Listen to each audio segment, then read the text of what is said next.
mon intervention s'intitule Idéalisme réaliste. Croire, prendre l'initiative, faire ce qui est juste. Ce qui est juste, c'est un mot qui est un petit peu vague. Alors, donc, je vais prendre un petit peu pour vous dire ce que j'entends dans ce qui est juste. Pour moi, ce qui est juste dans cette intervention, c'est ce qui est bénéfique à la communauté, ce qui est bénéfique à la société, ce qui est bénéfique à nous tous.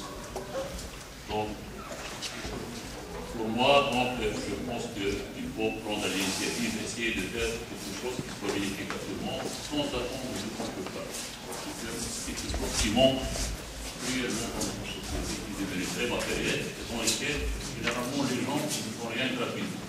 Chacun essaie de faire quelque chose, qui s'attend en quelque sorte à avoir quelque chose, on ne peut pas. Un prix, donc des récompenses, et généralement, c'est quelque chose de matériel.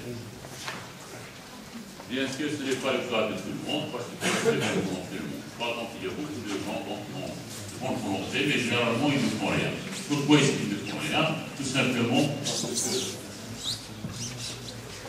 soit c'est un état d'esprit, donc généralement, on est habitué à faire quelque chose pour l'argent, et on oublie tout simplement que parfois, donc, il y a des choses qui sont plus valorisantes que l'argent. Donc, si vous avez réussi à avoir l'estime, donc la reconnaissance des gens, votre communauté, vos proches, etc., c'est déjà parfois quelque chose de beaucoup plus valeureux que des biens matériels de l'argent. Et même si vous n'êtes pas gagnant directement, donc vous serez gagnant indirectement, parce que lorsque vous faites avancer votre communauté, vous faites gagner votre communauté, vous êtes gagnant automatiquement parce que vous faites partie de cette communauté. C'est bon? Il y a une autre, disons, famille de raisons qui empêchent les gens de prendre de telles initiatives. En général, donc, les types d'idées, donc, vous voyez qu'il y a quelque chose qui doit être fait, donc, et vous ne le faites pas. Pourquoi? Simplement, vous voulez que quelqu'un d'autre le fera, ou bien quelqu'un d'autre le fera mieux que vous. Et donc, généralement, vous ne le faites pas. Si tout le monde réfléchit comme ça, personne ne ferait rien du tout. Parce que chacun va penser que les autres, ils vont le faire. Ou bien, il y a une autre façon de penser. Généralement, on peut avoir l'idée que ce que l'on fait, c'est quelque chose d'insignifiant, quelque chose dont il n'a pas une grande valeur. Alors, généralement, on ne le fait pas. On se dit, qu'est-ce que je vais faire? En tout cas, une contribution, c'est rien du tout. C'est un petit epsilon. Donc, il faut faire l'epsilon qui est maintenant. Mais on nous dit... Il me fait peur. Quand j'étais étudiant, je vous assure, je vois Epsilon, il me fait peur. Malgré la petitesse de sa taille, hein. Il est trop petit, mais il me fait peur. C'est comme la natation. Ne te lance pas à l'eau, donc si nous faisons la place de gestion. Une petite epsilon, c'est tout. Malgré sa petitesse, sa petite taille, c'est tout. L'epsilon, plus epsilon, plus epsilon, ça va vous donner quelque chose d'énorme. Donc si chacun contribue à la portion de epsilon, vous allez voir que ça va changer beaucoup de choses. De tout et de petit epsilon.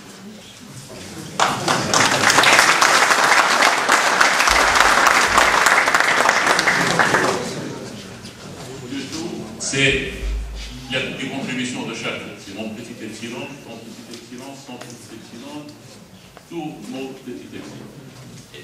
Essayez de réfléchir un petit peu à ce que deviendrait l'équation si à la place des epsilons il y avait des zéros. Si chacun contribuait par zéro, donc je vous laisse compter 0 plus 0 plus 0, ça va donner.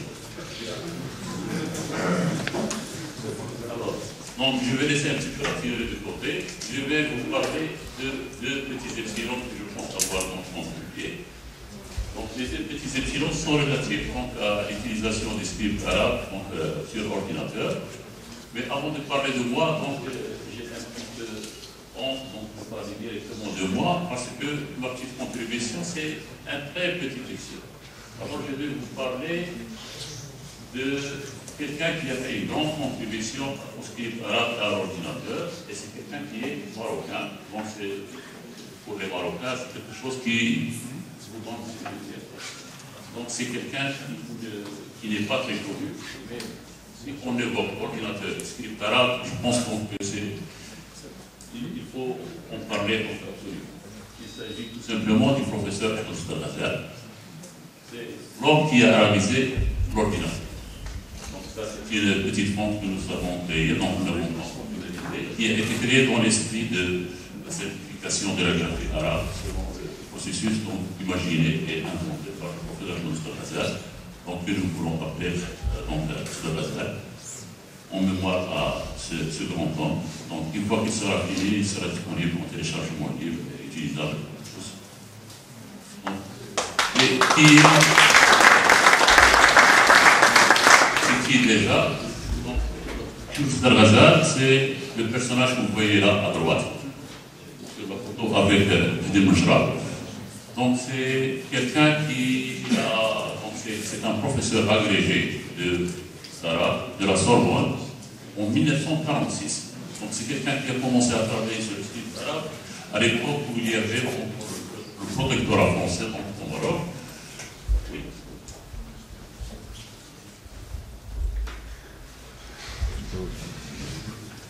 Merci. Donc c'est quelqu'un qui a commencé à réfléchir sur l'évolution, l'utilisation des scripts arabes à l'époque même où il y avait encore le protectorat français. Donc il y a très longtemps, donc il a obtenu une agrégation d'arabe de l'université de la Sorbonne en France. Il est revenu au Maroc, donc il a inventé la première machine à écrire avec des caractères arabes en collaboration avec des sociétés canadiennes et américaines. Ensuite, donc, il fut nommé président de la IERA, donc l'Institut des études de recherche pour l'arabisation, à la tête duquel donc, il a travaillé pendant plusieurs décennies.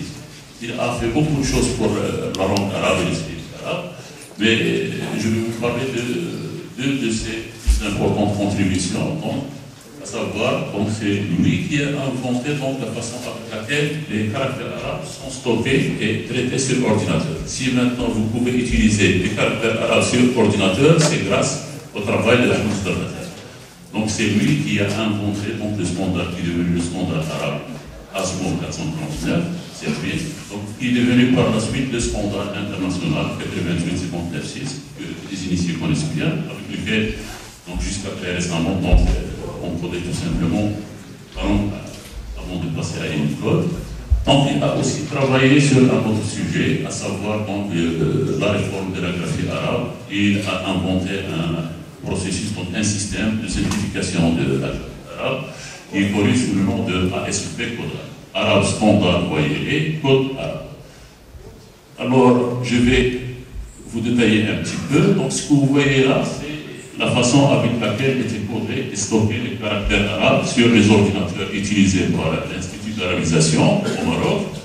C'est le standard marocain. Donc il est passé par différentes étapes. On l'appelait codar 1, puis codar 2, puis codar U pour codar uniforme, et codar U, FD pour codar uniforme, forme définie. Ce que vous voyez là, c'était le standard marocain. Il est devenu par la suite, le standard arabe, après la réunion des ministres arabes qui s'occupaient donc de l'arabisation, etc. Ce que vous voyez à droite, c'est l'ASMO 449, le standard. Donc, à quelques petites différences près. Donc, si vous remplacez les caractères, donc les chiffres arabes de 0 jusqu'à 9 par les caractères indiens donc utilisés en Orient, donc vous allez obtenir le standard arabe, qui est devenu par la suite le standard international. Donc, sa deuxième très importante contribution fut la simplification de la graphie arabe. Si vous considérez par exemple donc, le script NESC qui est utilisé couramment pour l'écriture de documents arabes, donc c'était un script qui était très complexe et très difficile donc, à implémenter avec des imprimeries. Et donc qui était très coûteux, parce qu'un même caractère pouvait avoir plusieurs dizaines de représentations. Donc on appelle les livres, suivant sa position dans le texte et suivant les caractères qui vont le précéder, pour les suivre. Cela rendait l'impression d'un document arabe quelque chose de très coûteux et de très délicat. Donc les artisans qui devaient faire ça devaient être, disons, très spécialisés. Et donc l'imprimé arabe, c'était quelque chose qui était très complexe et très difficile. Alors tout le monde pensait à la fin des années 40, début des années 50, à essayer de simplifier le script arabe. Il y a eu beaucoup de tentatives, mais généralement tout est voué à l'échec. Parce que ces simplifications cassaient le script arabe. Donc l'esprit de l'écriture arabe est disparaissant. La première, donc, est la plus fructueuse tentative de simplifier la graphique arabe, puis celle de Ghazali, qui est arrivée pratiquement à utiliser un même caractère. Donc il y a un même glyphe, donc la même représentation pour le même caractère, quelle que soit sa position. Par exemple, si vous voyez donc la lettre, donc les différentes lettres, on va les utiliser à la fois au début, au milieu, à la fin, ou bien dans une position extrême, donc lorsqu'ils ne sont pas en connexion. Il suffit pour avoir l'effort final d'ajouter certains petits morceaux que vous voyez ici en rouge. Par exemple, si vous prenez la lettre A, donc il suffit de lui ajouter le petit bout là. Le même petit bout peut être ajouté à la lettre G, la lettre K, ou bien la lettre E, la A, ou bien R, etc. Et vous obtenez la forme finale du caractère. Donc c'était une simplification très importante du script, qui a fait beaucoup d'économies et donc qui a fait avancer donc, un petit peu l'impression des caractères arabes. Vous êtes habitués à voir donc, le travail de Ghazali, chaque fois que vous voyez des panneaux de signalisation de ce type. Donc ça c'est sa fameuse fonte, son fameux système. Si vous regardez bien, par exemple, la lettre Fa, qui diffère seulement par le nombre de points, vous voyez que le même caractère est utilisé en position initiale et en position au milieu. C'est pour ça qu'il y a donc le petit nœud en bas, c'est pour pouvoir l'utiliser aussi au milieu. Si vous regardez aussi par exemple la lettre A, donc c'est le même glyphe qui est utilisé au milieu, qui est utilisé à la fin, on a juste ajouté le petit bout à la fin. Donc c'était quelque chose d'assez grandiose. Donc on a beaucoup simplifié le script arabe sans perdre un petit peu l'art du script arabe. En plus, c'est assez beau. Il existe une fonte comme ça, donc, qui est vendue par Inotai, qui s'appelle ASP Kodar. Donc, le travail de Ghazali ne s'est pas arrêté là. Donc, il a essayé d'appliquer son principe à tous les scripts arabes classiques. Par exemple, on voit ici son travail sur le script Roqa, le Koufi. On voit même une fonte qu'il avait inventée pour l'utiliser avec une sorte d'imprimante IBM. Voilà, ceci étant dit. Reconnaissons la valeur de ce grand temps au sein de la Fondation Moulay Slimane pour la restauration. Nous avons essayé un petit peu de rendre justice à ce grand temps. Nous avons créé à la proposition du président de la Fondation, c'est le professeur Médécassé Assar, qui est ex-ministre et conseiller de Sa Majesté le Roi. Donc, nous avons créé un centre que nous avons appelé le centre de Ghazali.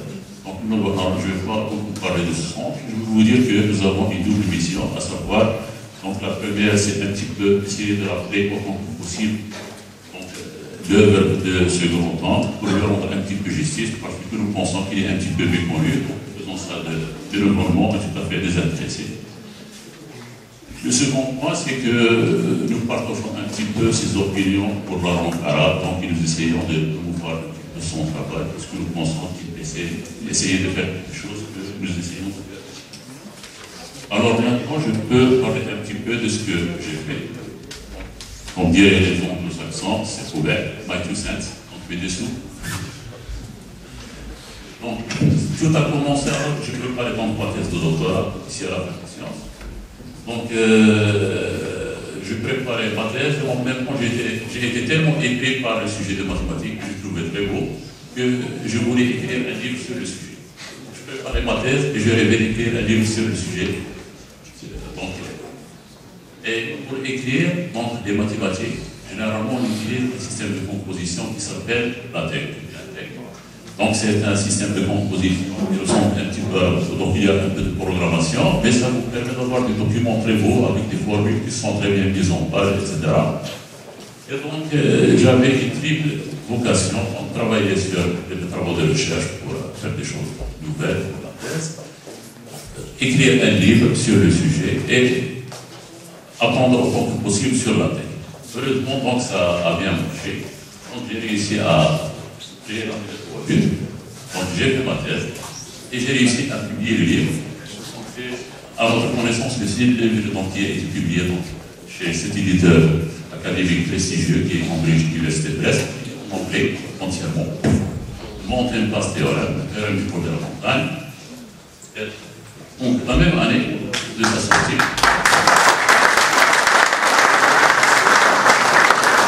Alors, et par la même occasion, je viens de dire tout à l'heure, je parlais de l'étudiant entrepreneur, ça c'est une qualité aussi d'un grand enseignant entrepreneur. Parce que l'entrepreneur, c'est pas uniquement celui qui crée l'entreprise, c'est celui qui innove aussi. Il a réalisé 3 buts stratégiques.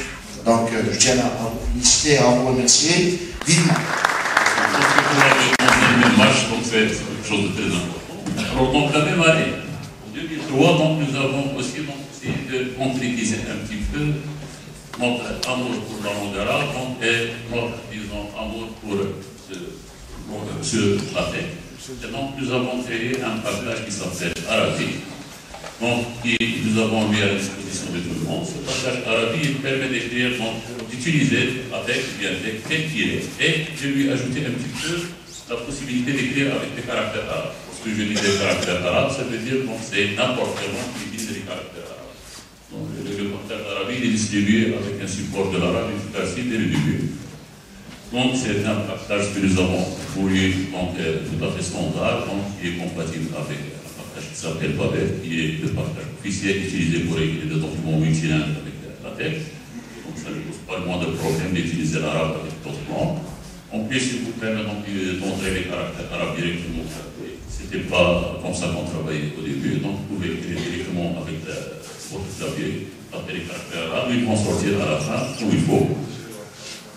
Alors, donc, on peut utiliser des polices de caractère moderne, donc vous avez sur votre système, moyennant la création de certains fichiers qui permettent à la tech de comprendre ce mode, donc ce type de fichiers. Donc, nous pouvons aussi donc, convertir les fichiers créés pour Arabe en HTML ou XML sans problème. Et nous pouvons donc aussi utiliser les fichiers PDF générés pour Arabe. Donc, nous pouvons avoir des bookmarks écrits en arabe, nous pouvons faire des recherches de texte à l'intérieur en arabe. On peut copier-coller depuis ces fichiers-là, donc copier depuis ces fichiers et coller ailleurs, vous aurez le texte arabe. Ça ne marche pas parfois même avec des documents créés avec Word, par exemple. Voilà quelques petits exemples de ce qu'on peut faire. Donc, la technique, c'est la texte. Donc, les caractères arabes, c'est arabe. Vous pouvez aussi demander à la texte d'écrire vos textes sur n'importe quelle forme de paragraphe. Vous utilisez la forme de votre paragraphe, lui donner le texte, il va faire ça de façon automatique. Ça marche aussi avec l'arabe. Ici, vous voyez donc le mode de recherche. On cherche un texte, par exemple, en arabe, dans un document PDF avec l'arabe. Ici, en l'occurrence, c'est le manuel de l'arabe distribué. Vous pouvez avoir des bookmarks en arabe, vous pouvez le voir. Nous avons défendu un petit peu arabe dans le meeting annuel des utilisateurs internationaux du groupe de tech, ici tenu en 2006. Voilà une petite photo du groupe. Et bien sûr, donc, toujours dans cet esprit, Arabe, c'est libre pour tous, donc un programme qui est open source, gratuit, etc. Il est disponible en téléchargement libre depuis Internet. Il fait partie de toute installation standard de texte depuis 2005. Donc, si vous avez un texte qui date de plus de 2005, c'est sûr que vous avez Arabe sur votre machine, vous pouvez l'utiliser. En plus, donc, nous avons vu des échos pourquoi il est utilisé donc, assez dans le monde arabe, surtout pour les gens qui écrivent des mathématiques en arabe, donc, au Maroc, en Libye. L'année dernière, donc, on l'a utilisé pour imprimer les examens de baccalauréat. On l'utilise en Saoudie, en Arabie Saoudite, on l'utilise en Iran, etc. Le second volet donc, qui nous tient à cœur, donc, à côté de la tête en arabe, c'est le script Walibi. Nous pensons tout simplement que le script Walibi, c'est un script qui est un petit peu délaissé, qui est un petit peu, disons, qui n'a pas encore eu le mérite qu'il a. Donc je tiens à rappeler que les autres scripts, tels que le Rofa ou bien le NES, qui sont utilisés par les pays, comme par exemple l'Égypte, la Libye, le Liban, l'Irak, etc., ont leurs propres écoles, on apprend aux gens à écrire avec ces scripts, ils ont beaucoup de fonds pour pouvoir les utiliser, etc. La même chose pour l'extérieur, pour les pays donc l'Iran, le Pakistan, etc. On utilise cette forme d'écriture. Mais à l'ouest, où on est supposé donc être marocain, utiliser un script marocain, c'était le seul script que les Marocains aimaient. Et c'est la raison pour laquelle donc, les Marocains n'ont pas adopté un style, donc les imprimeries modernes que connaissaient donc, au Liban, au Égypte, etc. Donc ils ont mis beaucoup de retard pour atteindre le Maroc.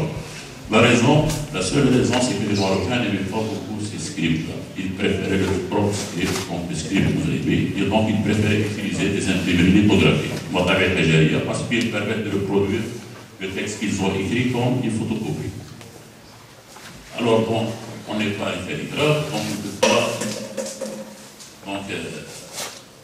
disons, donner un petit échillon sous forme pour Rasa.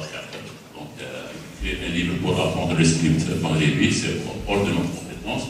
Ce qu'on peut faire, c'est créer des fonds qui respectent un petit peu le script maghrébi, et essayer de saboter. Donc, ça, c'est une fonte maghrébi que nous avons créée.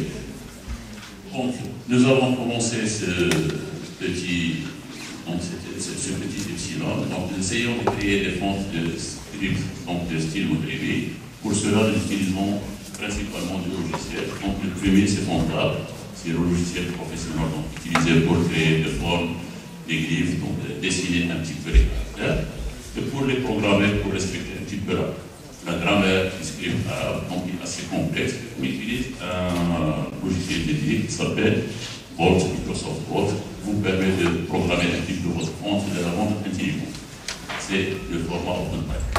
Avec les vieux formats TrueType et script, les fontes ne sont pas assez intelligentes pour pouvoir supporter la grammaire du script maghrébi, où il y a certaines règles qu'il faut respecter impérativement.